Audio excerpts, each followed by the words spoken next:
Marseille est connue dans le monde entier pour sa canebière.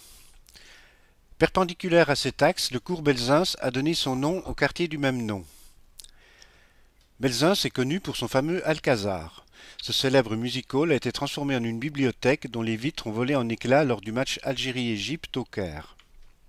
C'est dans ce même quartier, au 25 de la rue Tubano, que se trouvait le siège du Club des Amis de la Convention, où fut chanté le 22 juin 1792 par François Mireur, alors étudiant en médecine, et pour la première fois le Chant de guerre pour l'armée du Rhin, composé par Joseph Rouget de Lille. Ce chant deviendra, comme chacun sait, la Marseillaise, hymne national. Voilà donc un quartier chargé d'histoire pour les Marseillais, pour tous les Français, et même au-delà de nos frontières. Mais hélas, le quartier est en piteux état malgré quelques tentatives de réhabilitation. Si les Français et les Marseillais ont déserté les lieux, c'est au profit de l'islam. On dénombre sur une surface d'à peine 600 mètres par 200 mètres, et en plein centre-ville, une dizaine de mosquées officielles, sans compter les lieux de prière clandestins. Parmi ces mosquées officielles, la mosquée Al-Rods, installée dans un ancien hôtel rue des Récollettes. C'est à ce carrefour que des musulmans étendent chaque vendredi leur tapis de prière sur la voie publique.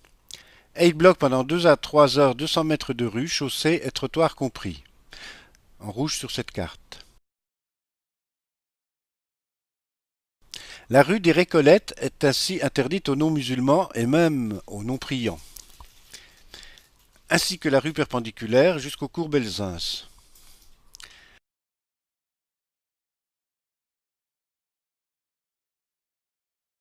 Non loin de là, une autre rue est totalement barrée chaque vendredi pour cause de prière. C'est la rue de la Mission de France, la bien nommée, en rouge sur cette carte, où se trouve la mosquée Mission. Mission pas de France cette fois. Là encore, des véhicules barrent volontairement la rue dans l'attente de la préparation de la prière, alors que des haut-parleurs hurlent des appels en arabe. Hélas, nous avons dû arrêter notre reportage car un homme qui arrivait avec un carton qui lui servira de tapis de prière nous a interpellés agressivement pour nous empêcher de filmer et de photographier.